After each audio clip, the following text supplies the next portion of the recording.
चलिए question number 43 से देखते हैं। A trust found has 30,000 that must have invested in two different types of bonds. The first bond pay 5% interest per year and the second bond pay 7% interest per year. Using matrix multiplication, determine how to divide 30,000 among the two types of bond if the trust found must obtain an annual total interest of 1800 rupees और फिर कह रहा है 2000 rupees. ये क्या कह रहा है कि 30,000 अमाउंट है, वो 30,000 अमाउंट को कोई ट्रस्ट जो है टू टाइप ऑफ बॉन्ड में इन्वेस्ट करना चाहता है। एक में उसमें इंटरेस्ट मिल रहा है 5%, ठीक है, और दूसरे वाले में 7%।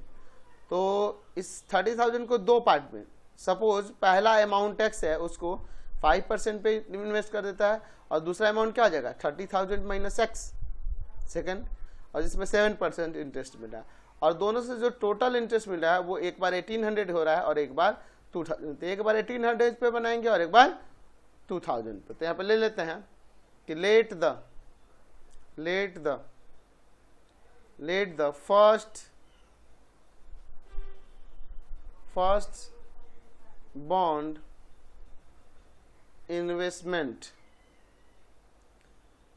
Invested amount,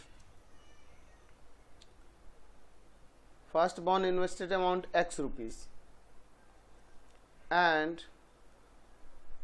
the second bond invested amount equal to में क्या हो जाएगा, तो वो हो जाएगा 30,000 माइनस एक्स रुपीज़। एक में एक्स रुपीज़ और एक में 30,000 minus x rupees according to question. इसको हम लोग काम करते हैं एक रॉ मैट्रिक्स में बना लेते हैं, एक्स 30,000 माइनस एक्स, है ना। हम लोग बात कर रहे हैं फर्स्ट वाले के लिए, या ए नंबर वाले के लिए, ठीक है। तो एक्स ए और अमाउंट है आपका 30,000 माइनस एक्स, इनको रॉ मैट्रिक्स में और कॉलम मैट्रिक्स में इनके इंटरेस्ट को, और पहले वाले में इंटरेस्ट मिल रहा है 5% और सेकेंड वाले में आपका 7%, और टोटल अमाउंट ऑफ इंटरेस्ट क्या है 1800। इसको सिंप्लीफाई करते हैं फर्स्ट और में फर्स्ट कॉलम से, तो हो जाएगा 5% इंटू में एक्स, या 5% एक्स कर सकते हैं, फिर हो जाएगा आपका इसमें 7% इंटू में 30,000 माइनस एक्स, बीच में प्लस रहेगा ना फर्स्ट और में फर्स्ट कॉलम से, और इक्वल टू में 1800। तो ये हो जाएगा 5x बाई 100 प्लस में यहाँ 7 बाई 100 इंटू में 30,000 माइनस का x और इक्वल टू में 1800। यहाँ एलसीएम ले लेते हैं 100, 5x प्लस का 7 इंटू में 30,000 minus of x equal to में 1800। ये 100 डिवाइड में उधर जाकर मल्टीप्लाई में, ठीक है। और ऊपर देखिए 5x प्लस का 21 के ऊपर 40 है ना, 2,10,000 माइनस ऑफ 7x और इक्वल टू में 18 के ऊपर यहाँ 40 आ जाएगा 1,80,000। तो यहाँ पे देखिए 21 के ऊपर 40 एंड माइनस का 2x हो जाएगा और इक्वल टू में 1,80,000। इसको इधर लाते हैं माइनस में, 21,0,0,0 माइनस 18 के ऊपर ये 40 इक्वल टू में 2x। यहाँ सब्ट्रैक्ट करेंगे तो आ जाएगा 30,000 और इधर 2x, तो x इक्वल टू में आ जाएगा 30,000 और बाई में 2 15,000। तो 15,000 हो जाएगा आपका क्या x का वैल्यू। तो therefore first bond invested amount x था ना जी, x रुपीज़ था, यानी कि आ जाएगा 15,000 rupees, and second bond invested amount equal to में 30,000 माइनस का x रुपीज़, यानी आ जाएगा 30,000 माइनस में 15,000 रुपीज़, यानी आ जाएगा यहाँ पे 15,000 rupees second investment bond amount हो गया। ठीक है, चलिए अब इसका बी नंबर के लिए यहाँ बी नंबर ले लेते हैं। तो इसी में ये सब रहेगा सेम, बस 1800 जो इंटरेस्ट था वो टोटल इंटरेस्ट अब 2000 हो जाएगा। ठीक है, 2000 हो जाएगा। फिर वही सिंप्लीफाई करेंगे, 5% इंटू में x first from first column से, और प्लस में यहाँ पर आ जाएगा 30,000 7% ऑफ ना 7% इंटू में 30,000 माइनस का x इक्वल टू में 2000। चलिए तो 5x बाई में 100 प्लस का 7 इंटू में 30,000 माइनस x बाई में 100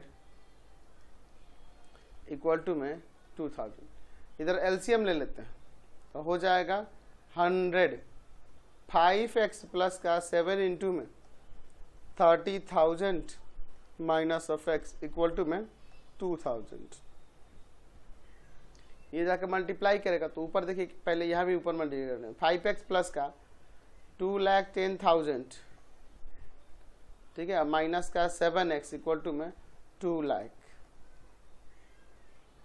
ठीक है, चलिए अब इसको सब्ट्रैक्ट कर लेते हैं। तो 2,10,000 माइनस में 2x और इक्वल टू में 2 लाख। इसको इधर ले आते हैं और इस 2x को इधर ले आते हैं। 2,10,000 माइनस में 2 लाख इक्वल टू में 2x, यानी कि यहाँ आ जाएगा 10,000 इक्वल टू में 2x। तो 10,000 और बाई में 2 x का वैल्यू यानी कि 5,000, यानी कि 5,000 आ गया x का वैल्यू। तो यहाँ पर लिख सकते हैं कि first bond invested amount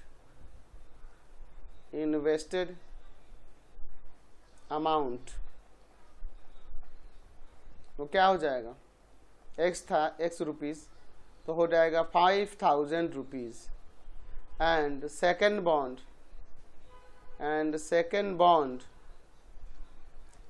invested amount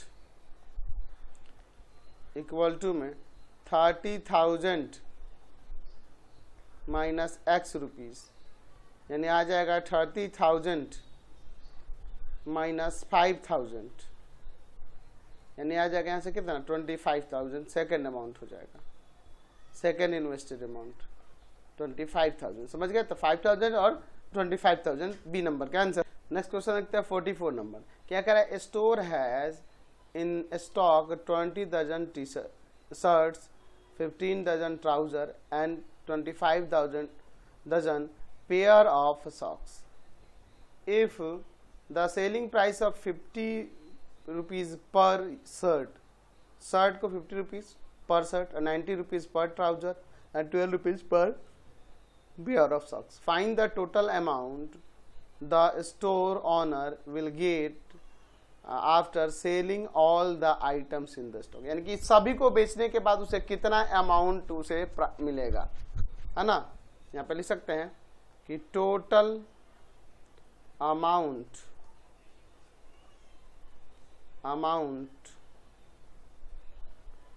the store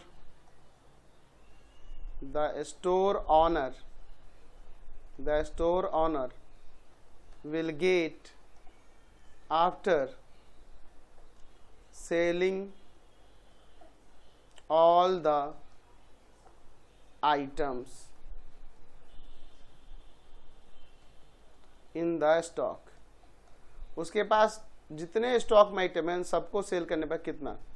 तो एक रॉ मैट्रिक्स बना लेते हैं जिसमें नंबर ऑफ क्या ले लेते हैं, क्लॉथ्स ले लेते हैं। तो 20 डजन है शर्ट्स, तो 20 डजन का यानी कि 20 और इंटू में 12, तो 240 है ना, शर्ट्स हो गई है।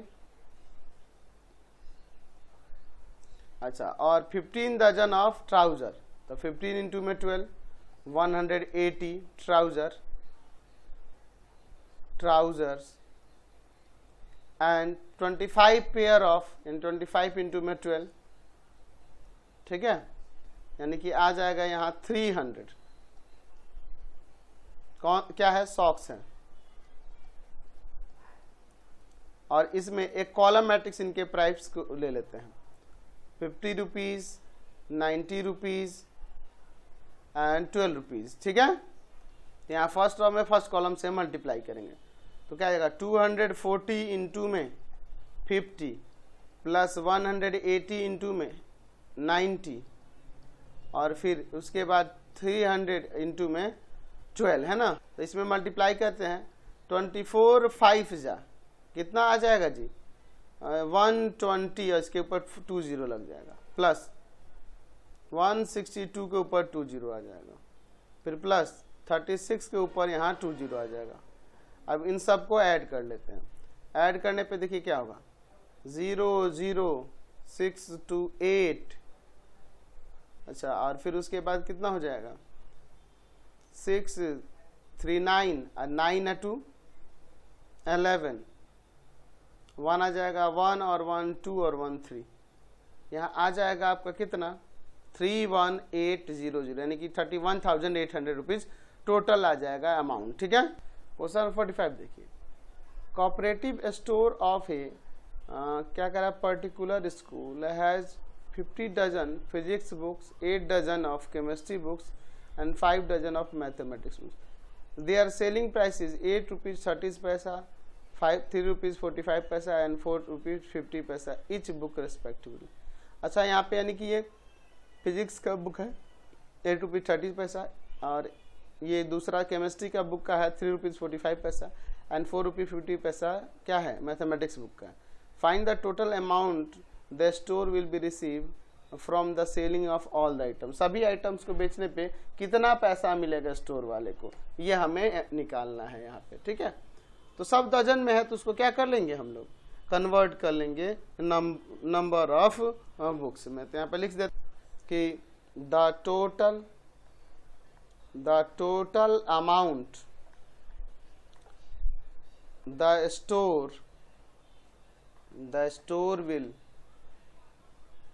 store will receive from selling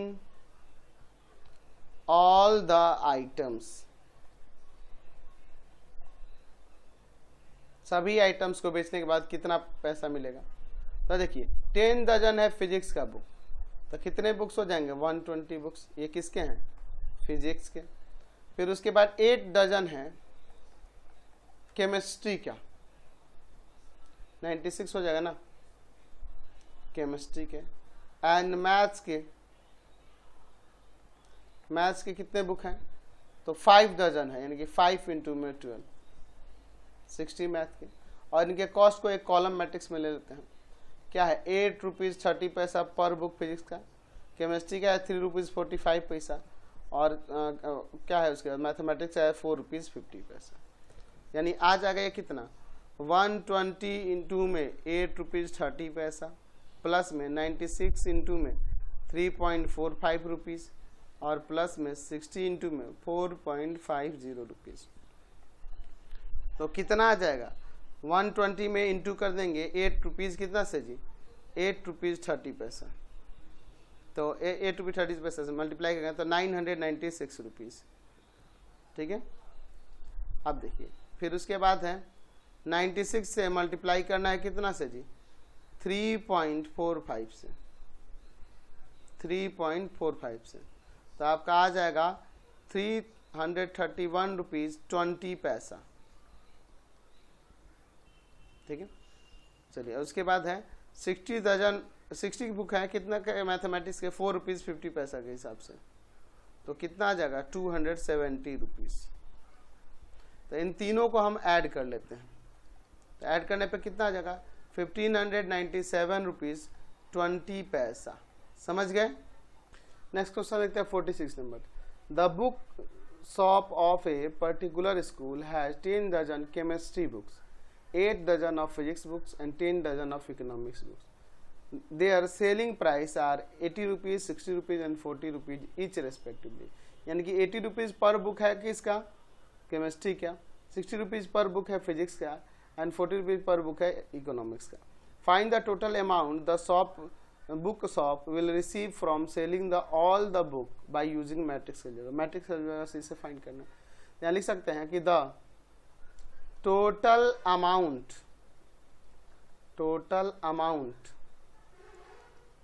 the book shop will receive from selling all the books, सभी बुक्स को बेचने पर उसे कितना अमाउंट मिलेगा. ये तो देखिए हम लोग रॉ मैट्रिक्स में नंबर ऑफ बुक्स को ले लेते हैं. 10 डजन ऑफ केमिस्ट्री बुक यानी कि 120 केमिस्ट्री की बुक हो जाएंगी. 8 डजन ऑफ फिजिक्स का बुक, तो 12 8 जा 96 हो जाएगा केमिस्ट्री का, किसका जी, फिजिक्स का. And 10 dozen of economics book यानी कि 120 ये भी हो जाएगा, 120 बुक्स ऑफ इकोनॉमिक्स. और एक कॉलम मैट्रिक्स में इनके अमाउंट को, तो 80 रुपीज़ पर बुक मिल रहा है केमिस्ट्री का, 60 रुपीज़ पर बुक मिल रहा है फिजिक्स का, और आपका इकोनॉमिक्स का मिल रहा है 40 रुपीज़ पर बुक. तो फर्स्ट और में फर्स्ट कॉलम से मल्टीप्लाई करेंगे. 120 में 80 रुपीज़ से, 96 में 60 रुपीज़ से एंड 120 में 40 रुपीज़ से. तो चलिए कितना आ जाएगा, 96 के ऊपर ये 20 रुपीज़ प्लस में यहाँ पे 96 में 60 से मल्टीप्लाई करना है ना जी, तो आ जाएगा यहाँ पे कितना 5760 रुपीज़ प्लस 48 के ऊपर ये 20 इतना रुपीज़. अब इन सबको सॉल्व करते हैं तो कितना आ जाएगा, इन तीनों को सबको ऐड कर देंगे तो 20,160 रुपीज़ आ जाएगा टोटल अमाउंट. समझ गए.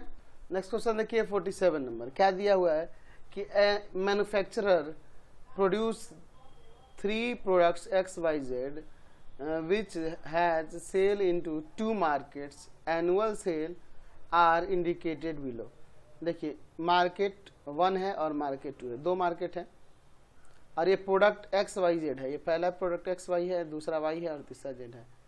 तो फर्स्ट मार्केट में X प्रोडक्ट को 10,000 एनुअल सेल होता है, सेकेंड मार्केट में 6,000 और फर्स्ट प्रोडक्ट वाई प्रोडक्ट का यहाँ पे 2,000 फर्स्ट मार्केट में और सेकेंड मार्केट में 20,000 का.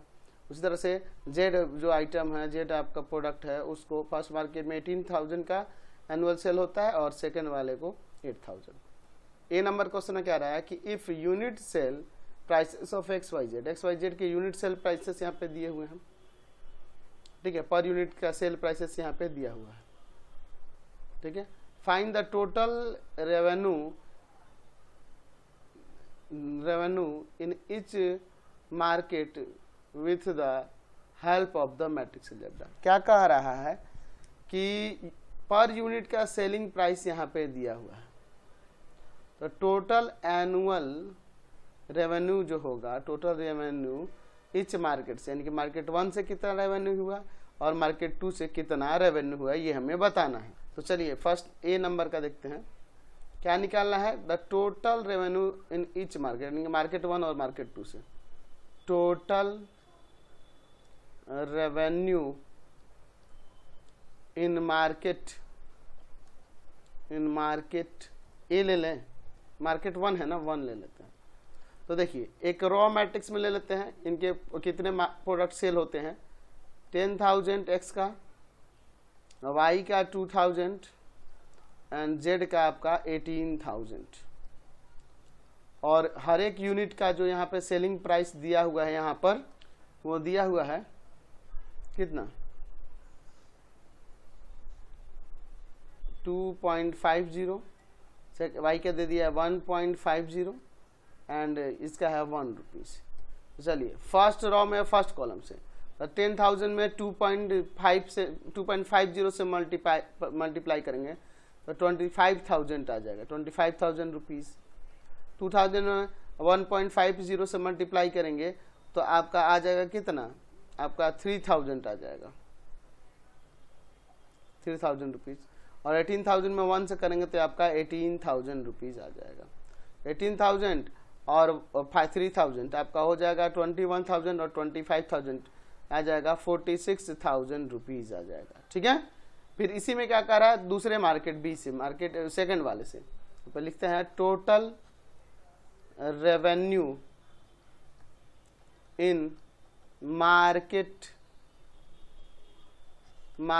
सेकंड मार्केट से। तो फर्स्ट आइटम एक्स है, सेकंड वाई है और थर्ड जेड है। इनके सेलिंग कितने हुए हैं, तो 6,000 सेल हो रहा है, 20,000 सेल हुआ है और फिर उसके बाद 8,000 सेल हुआ है। और कॉलम मैट्रिक्स में इनके कॉस्ट को 2.50, 1.50 एंड 1। चलिए अब इसको मल्टीप्लाई करते हैं फर्स्ट रो में फर्स्ट कॉलम से। ठीक है, 15,000 आ जाएगा मल्टीप्लाई करने पर 6,000 से 2.50 में, 20,000 से 1.50 में मल्टीप्लाई करेंगे तो ये 30,000 में चेंज हो जाएगा, और 8,000 में 1 से तो ये आपका 8,000 रुपीज़। चलिए तो 15,000 और 8,000, 23 और 23 में 30 ऐड कर देंगे, यानी कि यहाँ पर 53,000 आ जाएगा। ठीक है, 53,000 रुपीज़ आ गया, समझ गए। फिर इसके बी नंबर में क्या आ रहा है कि if the unit cost of above 3 कॉमोडिटाइट, क्या कह रहा है, 3 कॉमोडिटाइट आर, यहाँ पे दिया है 2 रुपीज़, 1 रुपीज़ एंड 50 पैसा respectively, find the gross profit. तो हमें ग्रॉस प्रॉफिट निकालने के लिए कह रहा है, यानी क्या रहा कि इतना खर्च लगा है उनको बनाने में, तो कितना पैसा गेन हुआ, कितना फायदा हुआ, ये हमें निकालना है। ठीक है, तो बी नंबर में देखिए, तो पहले हम लोग ये निकाल लेते हैं कि कितना यूनिट कॉस्ट लगा है उसको बनाने में, है ना। तो यहाँ पे लिखते हैं कि द यूनिट कॉस्ट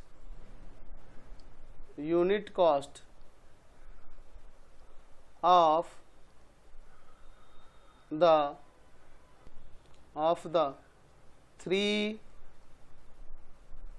आइटम्स, या प्रोडक्ट था ना जी, प्रोडक्ट ऑफ मार्केट 1, मार्केट पहला था ना, मार्केट 1 का।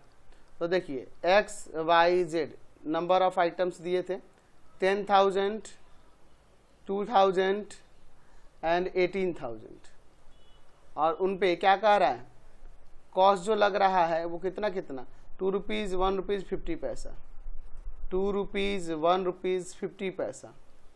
तो चलिए इसमें मल्टीप्लाई करते हैं, तो फर्स्ट कॉलम से तो ये 20,000 हो जाएगा, 2,000 हो जाएगा एंड यहाँ पर आ जाएगा 9,000। तो इन सबको ऐड कर देते हैं तो कितना हो जाएगा, तो ये हो जाएगा 9,000, 2,011 और 11 और 20, 31,000 रुपीज़ इतना कॉस्ट लग रहा है। तो हमें गेन निकालना है, कितना गेन है, गेन फ्रॉम मार्केट 1 में कितना गेन होगा, तो उसमें कितना टोटल कितना था जी, 46,000 टोटल ये रेवेन्यू हुआ था, और 31,000 उसमें कॉस्ट लगा उनको मैन्युफैक्चर करने में, बनाने में। तो कितना हुआ, 15,000 यहाँ पे उसको प्रॉफिट हो गया। फिर उसी तरह से सेकंड वाले के लिए देखते हैं, the unit cost of the 3 product of market second का। तो देखिए मार्केट सेकंड में कितने, तो आपका 20,000 और 8,000, 6,000, 20,000 एंड 8,000 ये आइटम्स है एक्स वाई जेड, और इनके कॉस्ट कितने लग रहे हैं, उनको रेवेन्यू कॉस्ट कितने लग रहा है उनको पर यूनिट को बनाने में, 2 रुपीज़, 1 रुपीज़ एंड 50 पैसा। फर्स्ट कॉलम से करिए, तो 12,000 प्लस का 20,000 एंड आपका 4,000, तो 12,000 और 4,000 16 ना, 16 में 20 ऐड करेंगे तो 36,000 लग जाएगा उनका कॉस्ट, किसको, उनको बनाने में। तो गेन क्या हो जाएगा, गेन फ्रॉम मार्केट सेकंड से कितना गेन होगा, तो टोटल कितना लगा था 53,000, सॉरी रेवेन्यू तो 53,000 का हुआ था और उसको बनाने में 36,000 लगा था, तो सब्ट्रैक्ट करेंगे तो कितना आ जाएगा 17,000 रुपीज़ इतना गेन हो गया। समझ गए मार्केट सेकंड से।